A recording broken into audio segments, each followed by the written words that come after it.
Assalamualaikum warahmatullahi wabarakatuh. Perkenalkan, nama saya Selviana Badawi, jurusan Manajemen di Universitas Mercu Buana. Kali ini saya akan menyampaikan sedikit materi tentang tindak pidana korupsi. Latar belakang tindak pidana korupsi. Lahirnya Undang-Undang Pemberantasan Korupsi Nomor 31 Tahun 1999 dilatar belakangi oleh dua alasan, yaitu pertama, bahwa sesuai dengan bergulirnya Orde Reformasi, dianggap perlu meletakkan nilai-nilai baru atas upaya pemberantasan korupsi.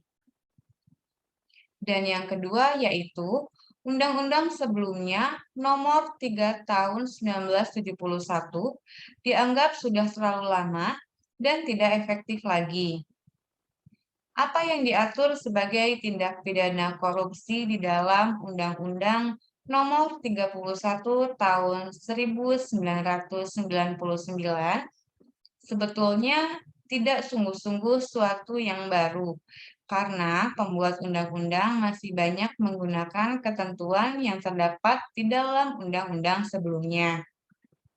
Namun demikian, semangat dan jiwa reformasi yang dianggap sebagai roh pembentuk undang-undang baru ini diyakini akan melahirkan suatu gebrakan baru, terutama dengan diamanatkannya pembentukan Komisi Pemberantasan Tindak Pidana Korupsi sebagai suatu instrumen baru pemberantasan korupsi.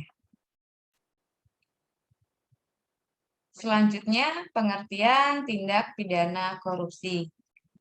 Tindak pidana korupsi menurut Undang-Undang Nomor 31 Tahun 1999, Junto Undang-Undang Nomor 20 Tahun 2001 tentang pemberantasan tindak pidana korupsi diatur di dalam pasal 2 dan pasal 3, yaitu pasal 2, setiap orang yang secara melawan hukum melakukan perbuatan memperkaya diri sendiri atau orang lain atau suatu korporasi yang dapat merugikan keuangan negara atau perekonomian negara dipidana dengan pidana penjara seumur hidup atau pidana penjara paling singkat 4 tahun dan paling lama 20 tahun dan paling sedikit 200 juta rupiah dan paling banyak 1 miliar rupiah.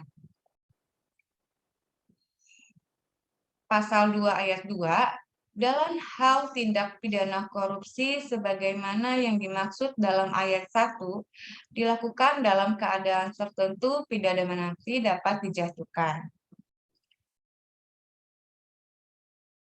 Dan pasal 3, setiap orang dengan tujuan menguntungkan diri sendiri atau orang lain atau korporasi menyalahgunakan kewenangan, kesempatan, atau sarana yang ada padanya karena jabatan atau kedudukan, atau sarana yang ada padanya karena jabatan atau kedudukan yang dapat merugikan keuangan negara atau perekonomian negara, dipidana dengan pidana penjara seumur hidup atau pidana paling singkat 1 tahun dan paling lama 20 tahun. Selanjutnya, dijelaskan dalam 13 buah pasal dalam Undang-Undang 31 Tahun 1999, Junto Undang-Undang Nomor 20 Tahun 2001 tentang tindak pidana korupsi. Berdasarkan pasal-pasal tersebut, korupsi dirumuskan ke dalam 30 bentuk jenis tindak pidana korupsi. Ke-30 jenis tindakan korupsi tersebut pada dasarnya dikelompokkan menjadi 7 kelompok besar. 1. Kerugian keuangan negara. 2. Suap menyuap. 3. Penggelapan dalam jabatan. 4. Pemerasan. 5. Perbuatan curang. 6. Benturan kepentingan dalam PBJ. Yang ke-7, gratifikasi. Selanjutnya, tipologi suap, pemerasan, dan gratifikasi. Yang pertama, suap. Penekanannya pada keaktifan masyarakat atau pengguna jasa kepada pejabat publik untuk mempengaruhi kebutuhan yang berlawanan tugas dan fungsinya. Yang kedua, pemerasan.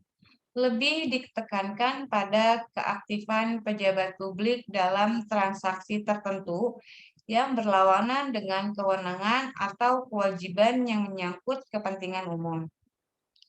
Yang ketiga, gratifikasi.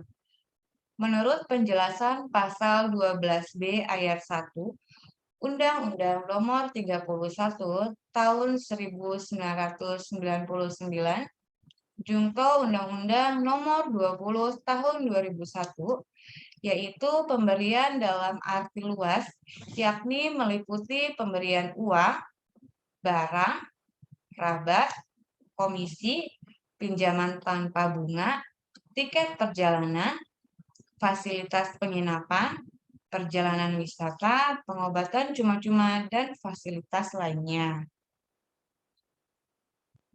Selanjutnya, faktor penyebab korupsi. Selo Sumarjan mengatakan bahwa korupsi, kolusi, dan nepotisme adalah dalam satu nafas, karena ketiganya melanggar kaidah-kaidah kejujuran dan norma hukum. Adapun faktor sosial pendukung KKN adalah satu, desintegrasi sosial, karena perubahan sosial terlalu cepat sejak revolusi nasional dan melemahnya batas milik negara dan milik pribadi. Yang kedua, fokus budaya bergeser. Nilai utama orientasi sosial beralih menjadi orientasi harta, kaya tanpa harta menjadi kaya dengan harta. Yang ketiga, pembangunan ekonomi menjadi panglima pembangunan, bukan pembangunan sosial atau budaya. Yang keempat, penyalahgunaan kekuasaan negara sebagai shortcut mengumpulkan harta. Selanjutnya, gerakan anti korupsi. Berdasarkan Undang-Undang Nomor 30 Tahun 2002, pemberantasan tindak pidana korupsi dirumuskan sebagai serangkaian tindakan untuk mencegah dan memberantas tindak pidana korupsi. Melalui upaya koordinasi, supervisi, monitor, penyelidikan, penyidikan, penuntutan, dan pemeriksaan di sidang pengadilan dengan peran serta masyarakat berdasarkan peraturan perundang-undangan yang berlaku. Salah satu upaya pemberantasan korupsi adalah dengan sadar melakukan suatu gerakan anti korupsi di masyarakat. Gerakan ini adalah upaya bersama yang bertujuan untuk menumbuhkan budaya anti korupsi di masyarakat. Dengan tumbuhnya budaya anti korupsi di masyarakat, diharapkan dapat mencegah munculnya perilaku koruptif. Gerakan anti korupsi adalah suatu gerakan jangka panjang yang harus melibatkan seluruh pemangku kepentingan yang terkait, yaitu pemerintah swasta dan masyarakat.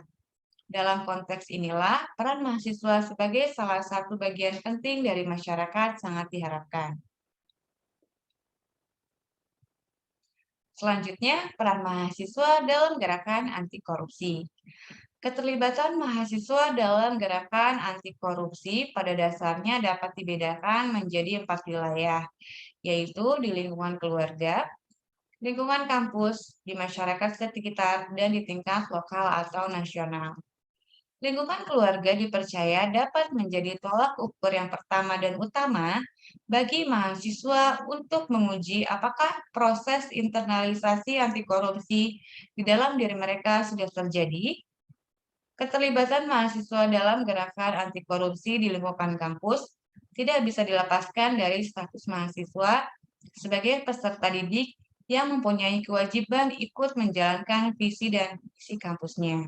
Sedangkan keterlibatan mahasiswa dalam gerakan anti korupsi di masyarakat dan tingkat lokal atau nasional terkait dengan status mahasiswa sebagai seorang warga negara yang mempunyai hak dan kewajiban yang sama dengan masyarakat lainnya.